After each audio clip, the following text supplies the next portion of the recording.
Welcome to the Belly to Belly podcast, where we explore in-person business-to-business marketing.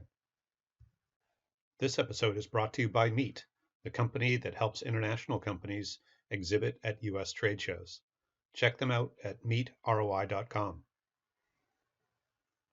Hello and good day. Bill Kenny here with Meet, and it is a pleasure to have you for today's topic, which is benchmarks, goals, metrics, and ROI. Everything you need to know about measuring trade show results. This is a huge frustration for many of you in our audience, and we're here today to help you develop the systems so that you know not only how you're doing at your events, but how you can quickly evolve your success and also to be able to continue to choose better and better events and also maybe even negotiate a little bit better based on what you learn. So for those that haven't been on our webinars before, and today we have people from all over the world. We have people who not only B2B companies who are exhibiting at trade fairs and trade shows and in-person events. We also have economic development and trade organizations who are hosting pavilions, and so this is a pretty broad audience that's interested in this topic. So if you haven't been on our webinars before, I'm going to hop off screen and put up some slides. We'll have some content. Hopefully you'll find this to be really effective for you.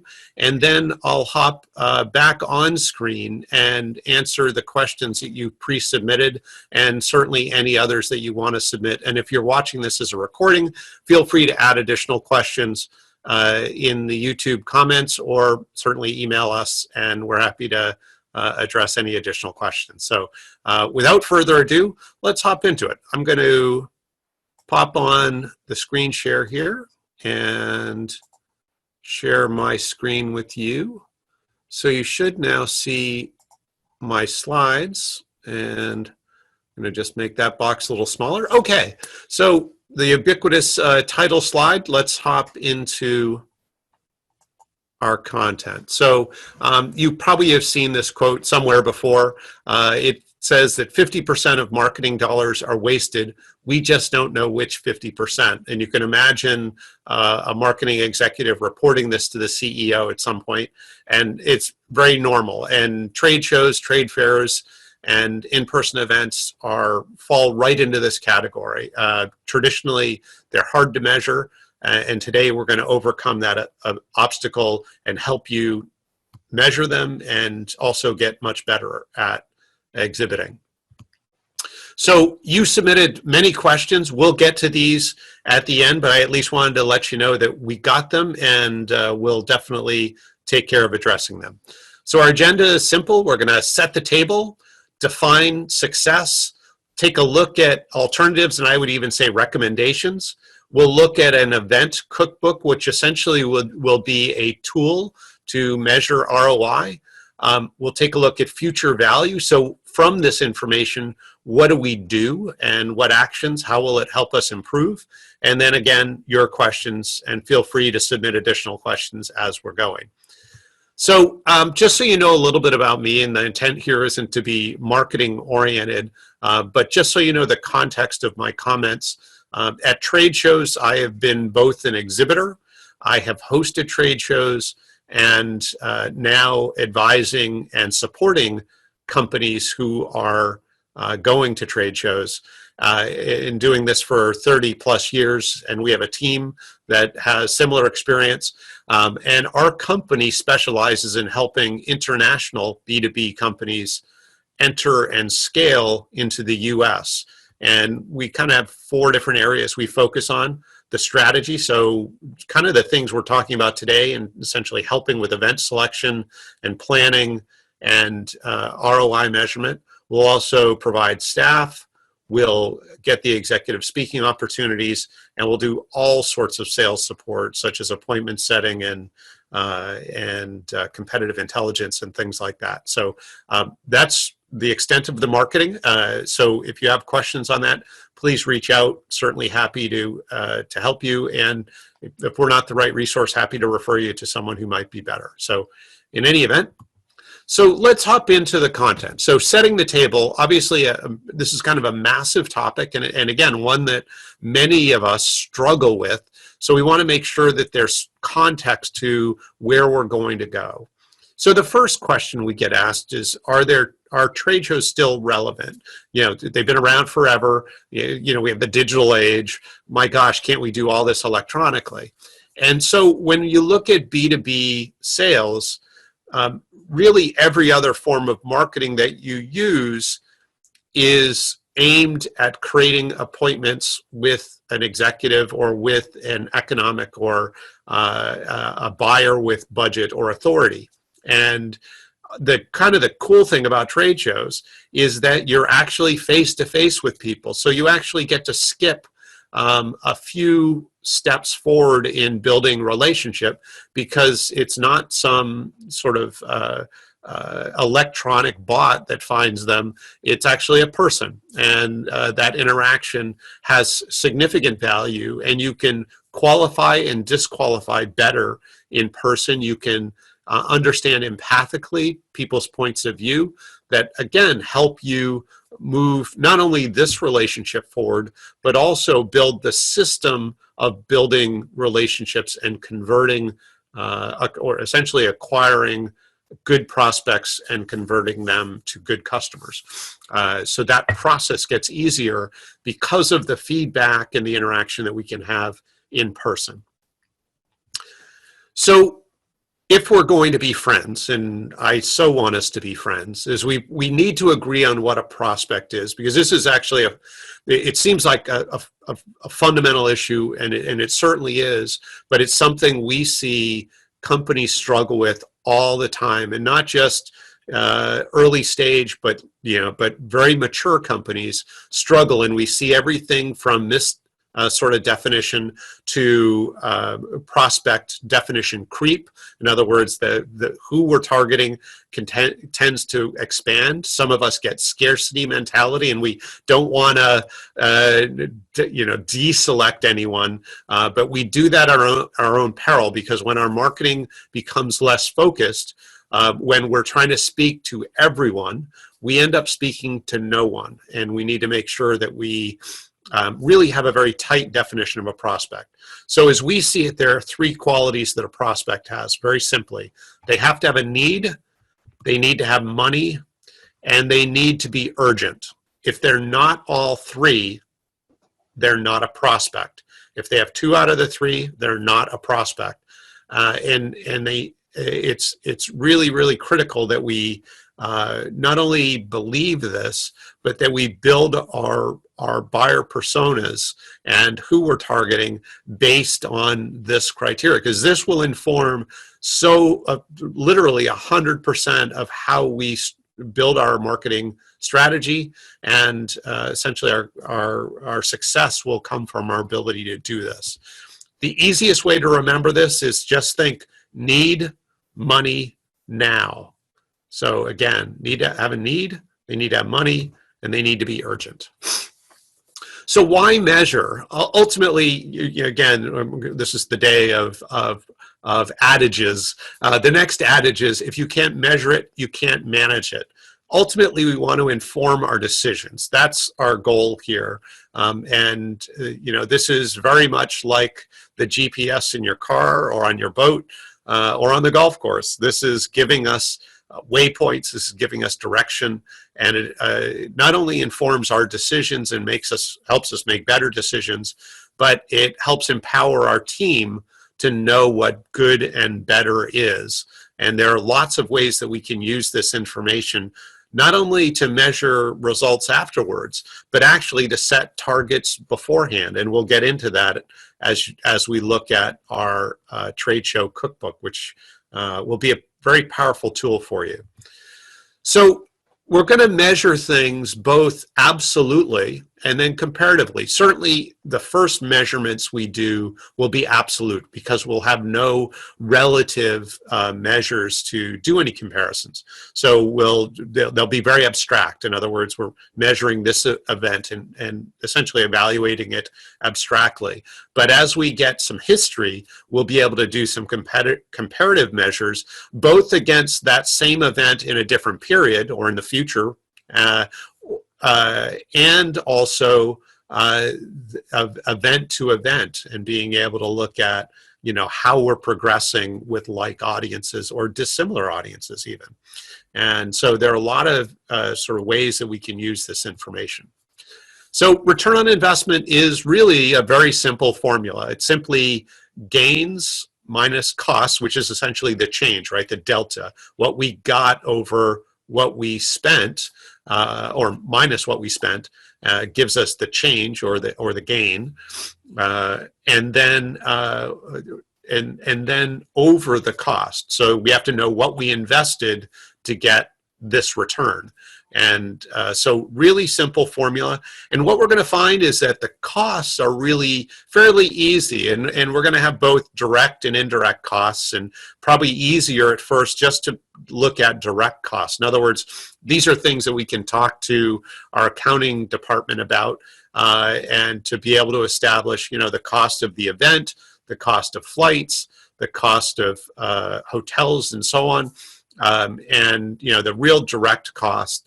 The indirect costs or softer costs might be what we would spend for employees' time, and the variety of other types of soft costs, our marketing department and their investment in terms of building materials for the event.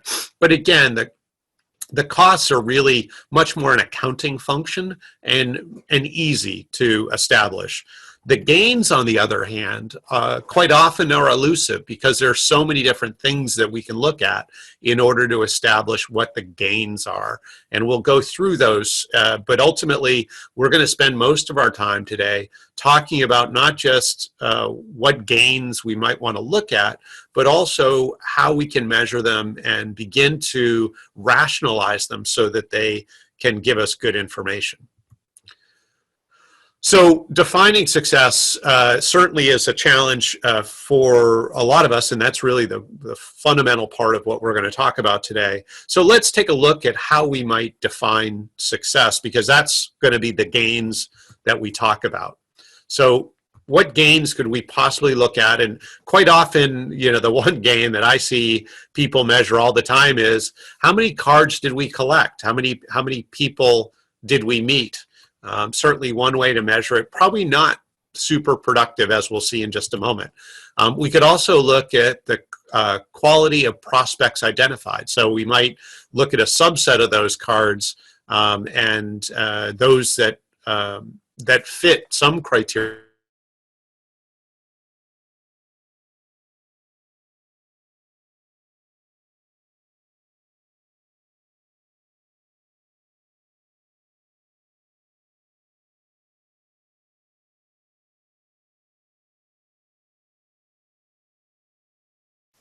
We might look at revenue generated. Certainly, that's a bit of a challenge because in business-to-business sales, often our sales cycle might be anywhere from 6 months to 24 months, or maybe even longer. So having to wait that long to know how productive our event was is problematic for sure.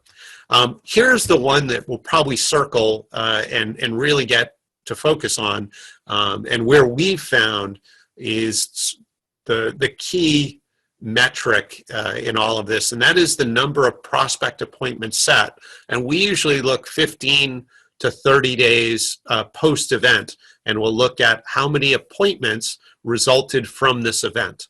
And those would be first appointment set is usually the criteria. So in other words, it's not, if it's somebody we already knew, we don't count that. This is essentially all new opportunities.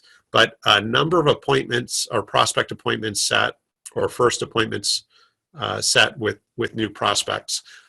something like that is really where you want to aim. And again, 15 to 30 days after the event, you're going to know how your event produced. And as we'll see, this ends up being a really good indicator of sales closed. So cards collected, here's where the wheels start to come off for this one. So we've all seen at trade shows we go to the booths that are giving away an iPad or a television or some other device like this. We may have even done it. I'm guessing there are a few people on this webinar that have given away some tangible product that has nothing whatsoever to do with their business or in any way qualifies somebody as a prospect. And so this obviously is exceptionally dangerous if we're looking for prospects, because we're not at all going to find prospects. We're going to find people that, for whatever reason, want an iPad, which is really not an indicator of anything worthwhile for most of us. And so, other than collecting cards, and again, if our measurement is cards collected, this is probably a reasonable thing to do. Give away a round trip ticket to somewhere too. That it would just be just as valuable in terms of qualifying people, which of course it's not going to be. So when we think about prospects and qualifying people, this is probably the best metaphor that you'll find. And so, the people that really understand qualifying targets are fishermen or fisherwomen. And they do this, it's really interesting actually. Anybody that fishes, before they leave their house, there's one question that they can answer. And it's really the first question that they focus on, and that is, what do I want to catch? Once they've decided what they want to catch, that tells them where they're going to go fishing.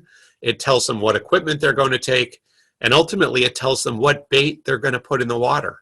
And so they need to know what they want to catch, and that tells them all of the other steps they need to do to acquire that customer or that fish.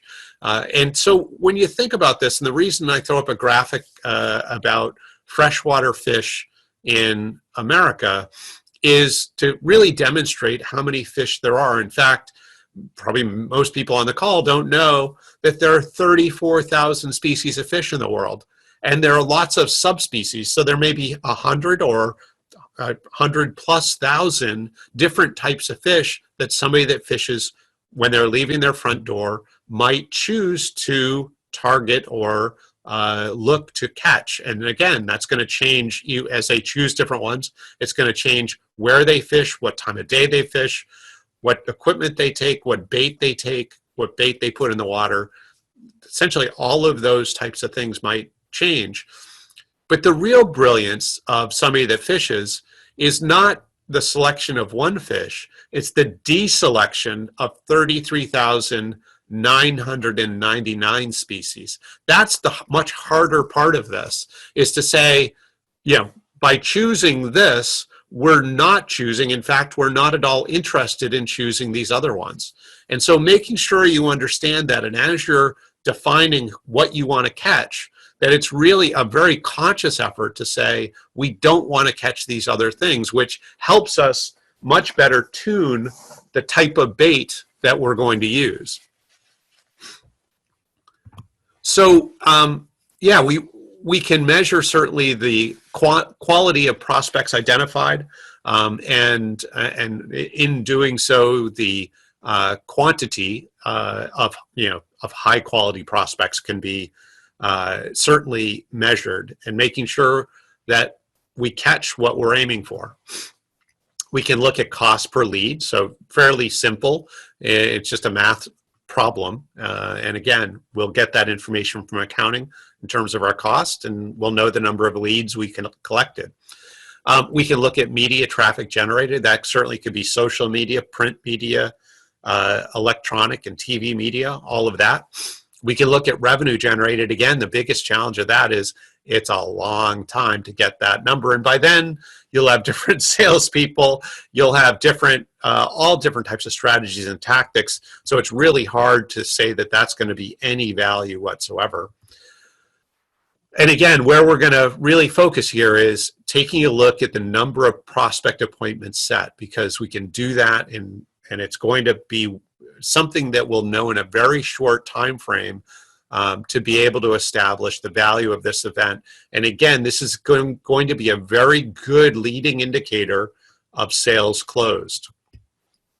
So our recommendation, and this is really, we're going to come down to one alternative here that we're going to look at, and there are shades of this alternative, but again, you can implement it in different, I think, in different levels of intensity, and it really depends on all the different variables that you have, and we'll hop into that.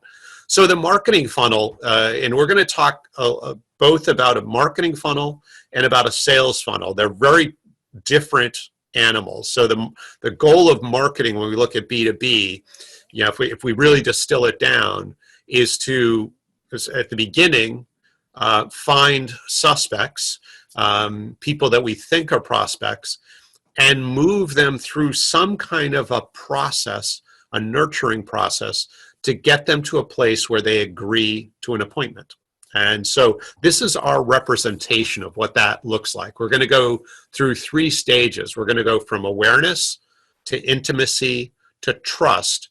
And so, the first stage, when they're a suspect, they have that sort of initial identification of us. We maybe meet at a trade show or an event, or they come to our website, they see an advertisement, they see us on social media. They get their initial awareness, and ideally we get some awareness of them. And then as we get to know them a little bit, we invite them to a webinar, they download one of our white papers, they begin getting more intimacy with us, and of course us with them. And ideally, as they go through that process, trust begins to evolve, and some sense of credibility and competence. And so as they sort of get into that place of trust, then ideally they convert to agreeing to an appointment with the sales team. And as they go to that, then they're going to essentially get into the sales funnel. And not to say that they're going to leave the marketing funnel, we'll still sort of nurture the relationship, but the primary responsibility for interaction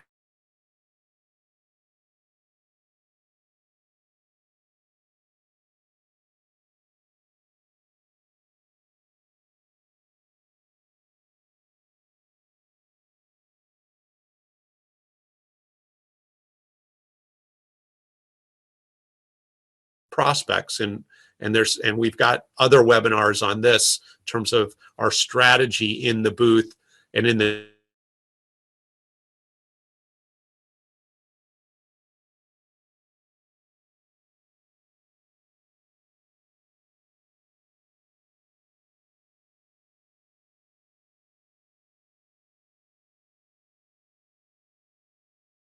general attendee, and they're really very good ways to be able to do that, and we see very few people doing it. So you can separate yourself very quickly in terms of the return you create by changing up your strategy when you go to these events, because it's not very hard, but it does take some thought. So the next stage, certainly that we've held a first meeting, and again, that's ideally where we're going to start and be able to hand this off to the sales team, is actually at step 3 of 6. We're going to submit a proposal. Ideally, we sign a contract or create some kind of agreement, or they say yes. And then finally, we've received a first order. We don't like to take someone out of the funnel until we've received that first order. Even if we have a signed contract, that first order with a purchase order or whatnot is a much greater assurance that we've taken them all the way through, and then it's really a maintenance standpoint. And we may have implementation that happens. We still probably have some hand-holding in order to make sure that the relationship sticks, and maybe you want to even measure through the second or the third order, whatever makes sense in your business. So before we get to the event cookbook, there are some numbers that we want to get that will help us with the event cookbook, and they're going to come from what we call the sales management cookbook. And this is essentially helps us establish some baselines or some norms. And we're going to want this, we want to be able to know a variety of things like the average value of a client. And this is really very simple to establish. You're just going to take your total revenue for a year, and you're going to divide it by the number of customers or clients that you build. Don't do it any other way. This is, people try to think their way through this. It's not that difficult. Total revenue for a year, the most recent year, or the most recent 12 months, divided by the number of clients, customers, people that you build. And so that would give you the average value of a customer. And that will be very helpful. There'll be a few other numbers that we're going to want to get. So, and I apologize up front, this will look complicated. I am more than happy to share this in our event cookbook with anybody. If just email me, and we'll certainly share it with you. But the easiest way to do this, I'm just going to go to the live spreadsheet, and we can scroll through this. So you're going to have, and I'm not going to go into the detail of this, but you've got a variety of inputs. Again, we're just going to look at the different sales stages. If we go down to row 10, then we're going to look at the number of suspects that we met. We'll look at the number of new prospects that we qualified, how many meetings were held, and this will be in a certain time period. In this case, the example is for the fourth quarter of 2019. So we met 200 people, 45 of them we estimate were qualified, 35 of them agreed to meetings, and we held those. 10 of them we created proposals for. We got 5 signed contracts, and 3 first orders were received. So to think about that, if we call the first order is the acquisition of a new customer, it took 200 suspects to create 3 customers. So now we have a ratio. This isn't very hard at all. We have a ratio of so many different things. So we can look at this and say, okay, so we have ratio of number of suspects to going down to row 23 to first orders received. So we need 66.7 suspects to create a first order. We need 40 suspects to get a signed contract. And again, your ratios, your numbers are going to be different, but all you have to do is plug in your numbers from the yellow, and the green will be automatically calculated. You can also look at the number of prospects. So maybe you're starting a little bit further down, and you feel the people that you're putting onto the pipeline are actually prospects. So it only takes 15 prospects to get a first order or a new customer. It only takes 9 prospects to get a signed contract. And from all this, we project the annual value of a new customer in the period that we measured, in this case, 2019, was $1.2 million. So that's the annual value of a new customer. So we can, if we landed 3 new customers, we know that's $3.6 million. And again, our numbers will be different. That's not really the point. The point is that once we input these, let's see, 8 items, then or 9 items, then we're going to get some really good ratios that we can then go and use to inform essentially our projection tool and our ROI tool, the trade show cookbook. That will help us really figure out what kind of return we're getting from these events. So let's go, without further ado, let's go to the exhibitor and trade show ROI cookbook. And again, I'm happy to share this with anybody. Just email me. It's bill@meetroi.com. And so again, I'm giving you a static picture here. Let's go over to the cookbook itself, and here it comes. So just like the other sheet, the yellow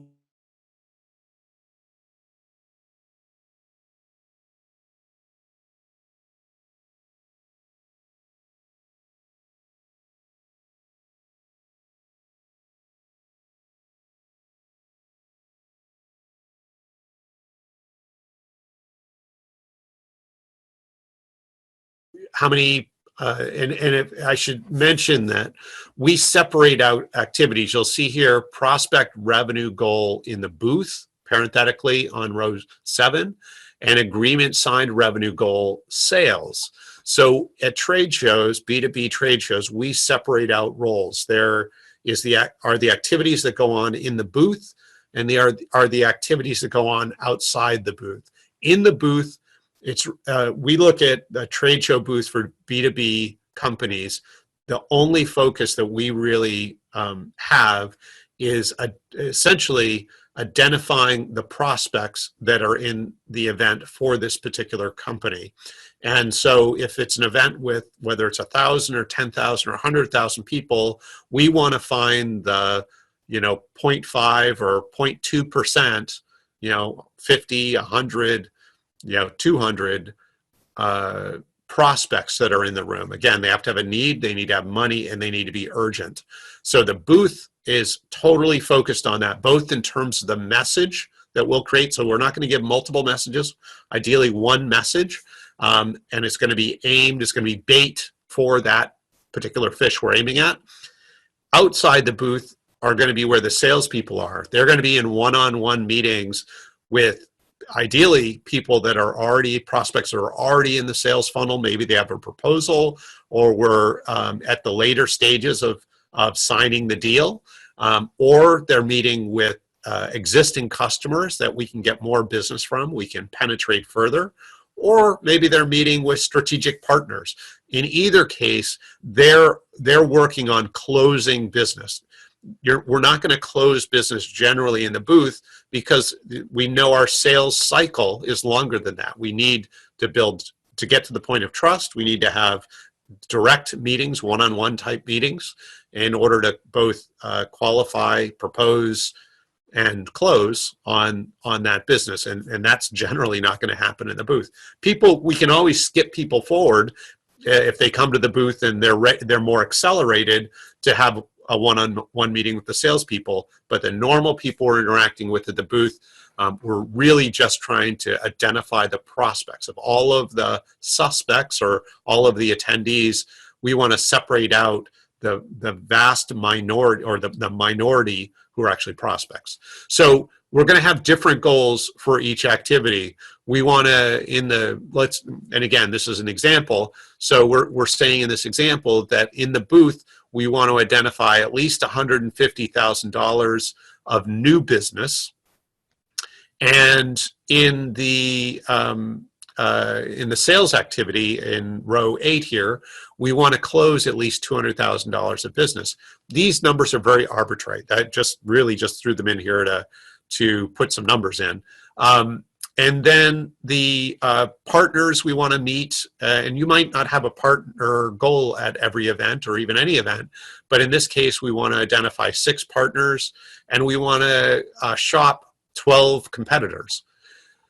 So other things that we're going to put in here are some parameters around the event. How many days is the event? What's the length of the day for each staff member? How many booth staff will there be? In this case, 3. And then what's our average revenue per customer? Again, looking at either the last 12 months or the last year, but what's our average revenue? In this case, different than the previous example, it's only $25,000 versus 1.2 million. And then the number of sales reps we have attending, because that will tell us who's available to do appointments. We have 2.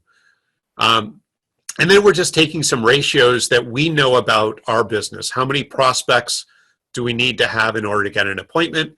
How many prospect first appointments to get a proposal? And then how many proposals to close? And it will be the same ratio with partners. And if there's anyone doing some competitive intelligence, we put in how many there are there. And so then we're going to look at these different sections. So here's our exhibit goal, and the system has calculated our targets. And we can actually break this down by staff member. Once we know that we need, in order to hit our goal of $150,000 in new prospects identified, then we're going to, oops, I'm sorry, I went too far. We're going to be able to easily know that means we need to generate 240 new contacts, and that we can boil down by staff member. Maybe we have a lead staff member. We're going to give them a little bit more of the burden of this budget. And you always want to budget over what your target is. At least that's what we do. And that way, if there's anyone gets sick or there's a kerfuffle of any kind, you make sure that your goal isn't sacrificed. But we can actually then boil down to the number of contacts each person needs per day, the number of contacts per hour, the number of contacts per hour per person. So it's really not heavy lifting. 4 new contacts or prospects, qualified prospects per person per hour. It's just 1 every 15 minutes. That's not a big burden. And again, your numbers are going to be different, but it's amazing when you have this goal in the booth, how then you can build incentives for the booth staff, and even giving them something to compete against, something to achieve. The part of the challenge of all of this is the results are so intangible, it's hard to get people to focus on accomplishing something. They just have conversations as opposed to purposeful conversations that are essentially aimed at specific goals. So you'll get better at this as you use this tool or a tool like it. But again, if you can inform your team what their specific goals are, you're going to be much more likely to be effective at doing that.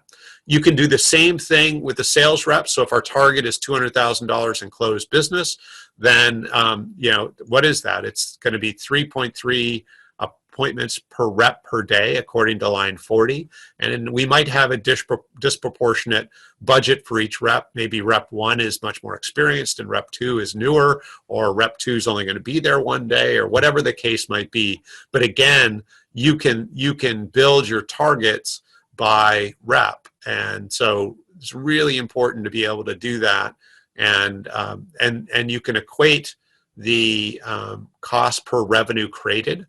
And this is going to be overstating it because this is only looking at the cost, just 100% of the cost against only part of the overall goal of the event. So that does need to be somewhat adjusted for that because obviously you have more goals at the event than just closing the $200,000. You're doing other things like meeting partners or getting qualified leads.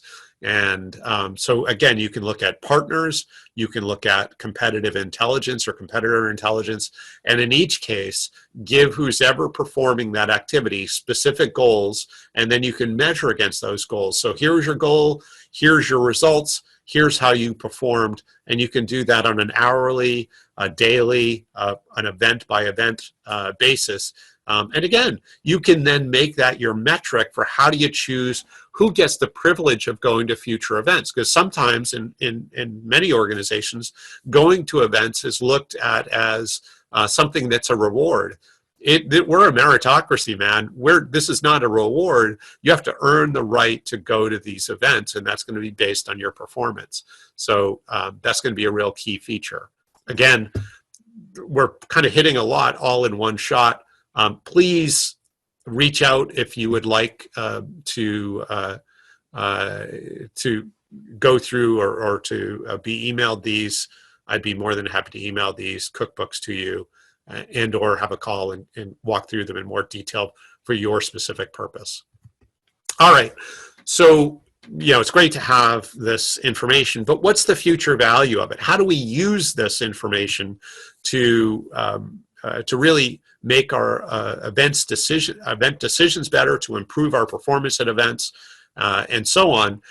One is certainly empowering your people pre-event in terms of giving them goals.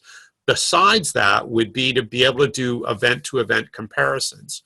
So not only can you look at the 8 events that you've done in the last year and be able to relatively evaluate their value for you, and there may be reasons why some have performed better and some have worse, and you have to overlay that dimension onto it.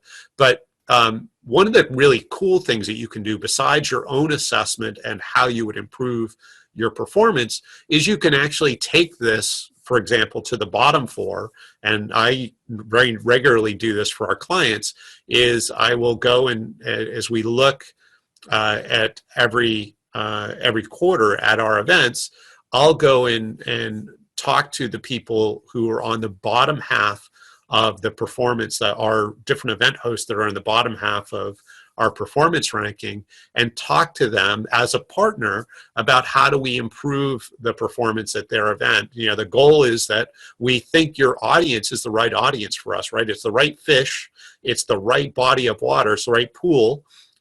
But for whatever reason, your event is not producing the results that compete with the better producing events. So how do we change that? And we know from the ROI formula that there are only 2 variables, right? It's cost and essentially value. So what is it costing us, and what are the gains that we're creating?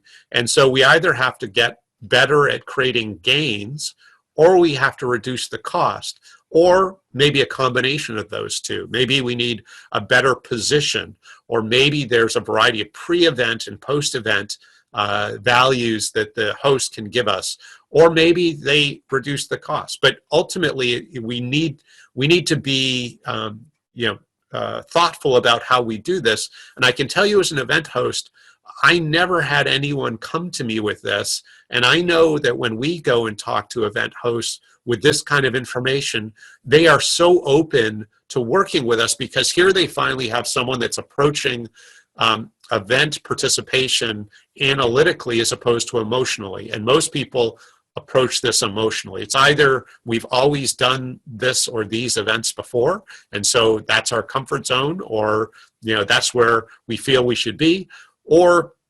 I'm just tired of going to Las Vegas, so we're gonna switch it up. Any of those kinds of things. But you want to look at this analytically, and ultimately you can. It's really not that hard. So you can also look at it as year-to-year comparisons at the same event. So in this case, we're evaluating the same event between 2015 and 2018, and looking how we're progressing our results. And there may be very good reasons for the higher and lower performance beyond what is simple, but you're going to overlay that. I think over time, the numbers bear out, and some things have improved in order for us to get better results progressively, for the most part, year to year.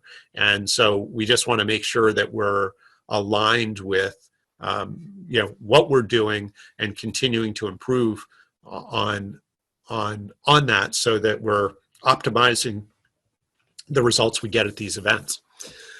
So why do we measure? We come right back to it. We want to inform our decisions. We want to be able to manage what we're doing better. And ultimately, we want to know which 50% of our marketing dollars are being wasted, and reduce that number. Make it so that more and more of our marketing dollars are well spent. And so hopefully this was really helpful to you. You'll see the questions that you pre-submitted on the screen.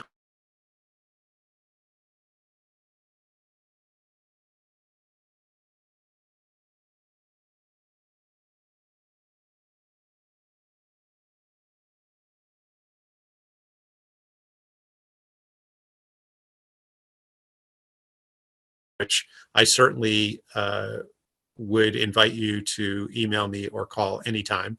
So I'm going to stop the screen sharing and come back on screen for you. Hello, how are you? And we'll go through your questions. And there's some really good ones submitted here, so I want to make sure that we give them the proper due here. So the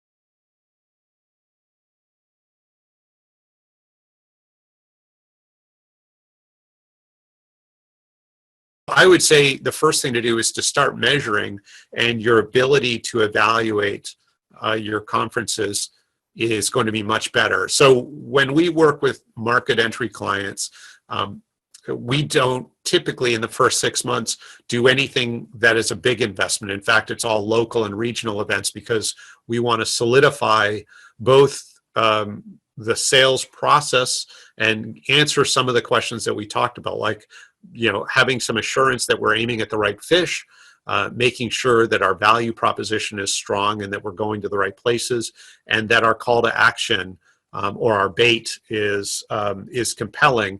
And usually in that first 6 months, we'll do 100 or hundreds of tests to confirm and validate our processes. And at the same time, as we get traction and begin to land new customers, we're also validating the operational process. Can we deliver on our promise? And we want to make sure that we get those things in place, because you want to use that first 6 months as sort of maybe a soft launch, but a gentle ramp, so that once you've got all those ducks in a line, then you can put the rocket fuel on and scale. But if you don't have attention to that, then you might have a lot of false starts and actually turn over people, turn over customers, turn over team members, and so on, which is really dangerous as well. So there are a lot of reasons behind, that philosophy of ours, and happy to talk to anyone in more detail about it. The next question is, how does the number of attendees affect the value of a conference?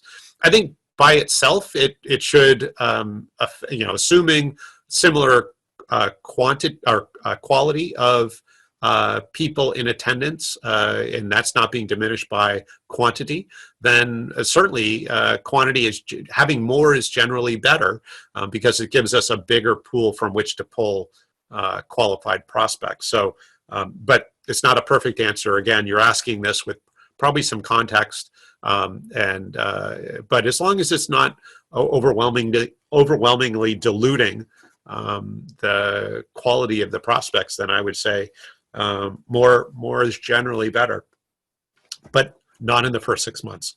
Smaller is better in the first 6 months. We got to do a lot of testing. How do you measure the quality of the conference, of conference attendees? So yeah, we actually have, and in fact, our previous webinar was actually about planning, building your plan for 2020, and we shared a workbook to be able to do that. But there are a few criteria that you're going to want to look at. And it really starts with knowing who you're targeting, having a real clear buyer persona, and how well does this event, the participants at this event, maybe there's a ratio or percentage that you can look at that helps you create a quality score for that particular event, so that you can evaluate it versus all of the other potential events. And again, it's not difficult. It's just about having a system for that. So if you look up our webinars on YouTube, easy to find, or send me an email and I'll send you that. But very easy to measure the quality of conference attendees. And again, you want to do that with respect to probably a few other criteria. And again, they're all in that webinar. Do you consider or have a way to factor in upstream or downstream implications on events? Example, if event hosted a poor job of promoting the event this year and there was low attendance, or a new sales system disrupted follow-up on leads in a timely fashion, we might give some weight or credence to that, but ultimately, I'd suggest that the event host, if they messed up, they're probably going to mess up again. And if we did implement a new sales system, ideally we haven't lost how to do it manually, and we could work around that. But let's just imagine there was some act of God that we actually saw as a blip. Then, yeah, certainly we would give that weight or less weight to the results of this particular event this year or this month or this quarter, and sort of give it a pass on this particular occasion, but with full expectation of better performance as we go forward. So perhaps spending too much time trying to define a bunch of arbitrary metrics. Yeah, no, that you can measure indefinitely, and in a lot of cases you can measure things that aren't valuable, like trying to measure and waiting to see what closes, which again, it's going to really lag. It's going to be a lagging result, and very challenging to measure long term, and to give you results in a timely way. So yeah, there can be analysis paralysis, and you certainly have to avoid that. So anything you can do to sort of lighten the process, and we would tend to really prescribe simpler systems. And today I shared with you probably more complex, but generally not any of our clients use the full process. But if we don't have the full process, we can't break down the modules to apply them to specific use cases. But the simpler it is, the easier it's going to be for everybody to do, and the more likely it is that we're going to be consistent, not just in doing it, but how we do it, which ultimately is really important, because it's not just those abstract measures that are important. It's going to be being able to have the relative sense of performance, either year over year or period over period, or the performance against like events. So let's see. How to correlate the amount of the spend versus the return on the spend. What's the ratio? So there is no ideal ratio. This is situational, and so it's going to be very much dependent on the client, the industry, their goals at the event. And so it needs to be very much personalized to each use case. How to measure the value of people passing by the booth at a venue. That's really actually the goal. Is you want more people to pass the booth than stop.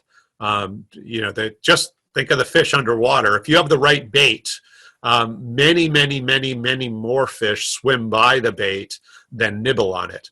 And ideally, the fish that nibble on the bait are the ones that you're intending to catch. And those, in our case, would have a need, they'd have money, and they would be urgent. So I would place a lot of value on people passing the booth, in that it is ideally creating a situation where the people that stop are much higher value and much more likely to close. I'm not sure that I would measure it. I would measure the people we set appointments with, for sure, but that certainly would give us some indication of the volume of people that passed.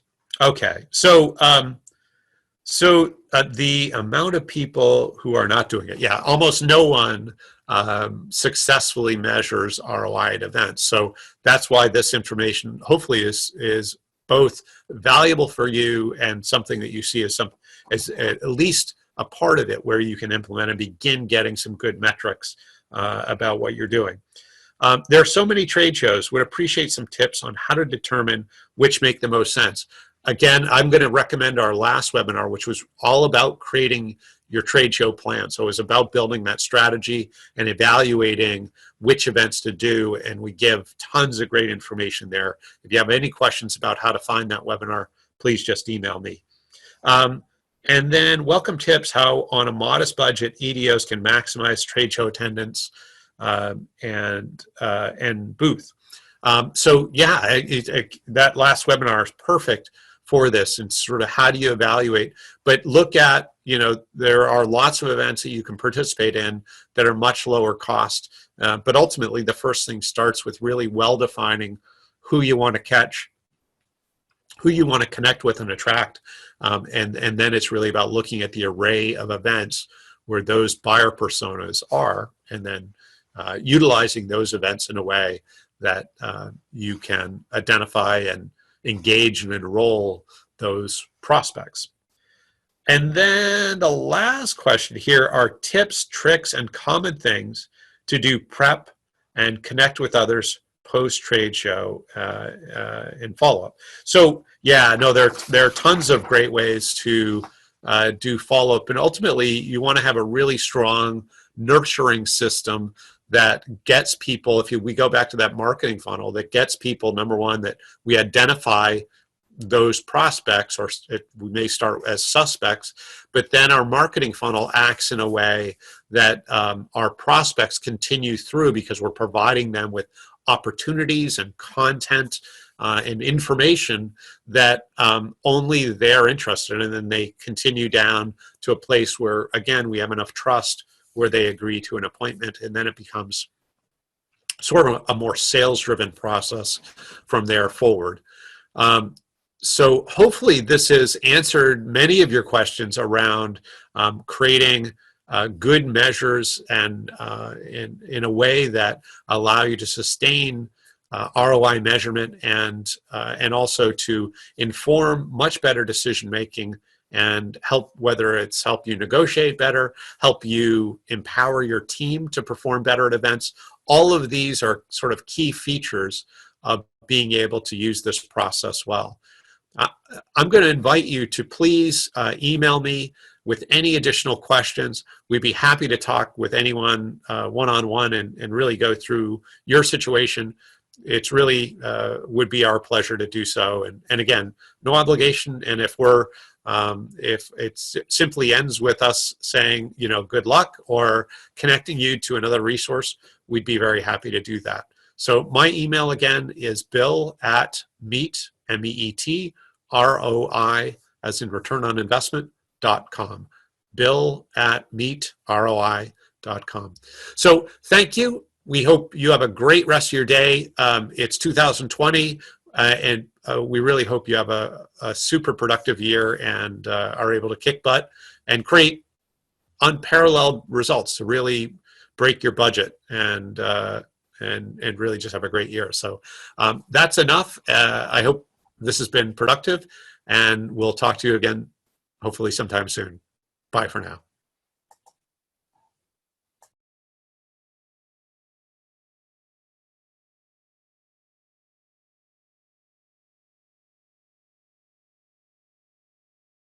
Thank you for joining us on today's podcast. Feel free to reach out if you have any questions or we can be of any service. Like us if you'd like to stay in the know on current episodes.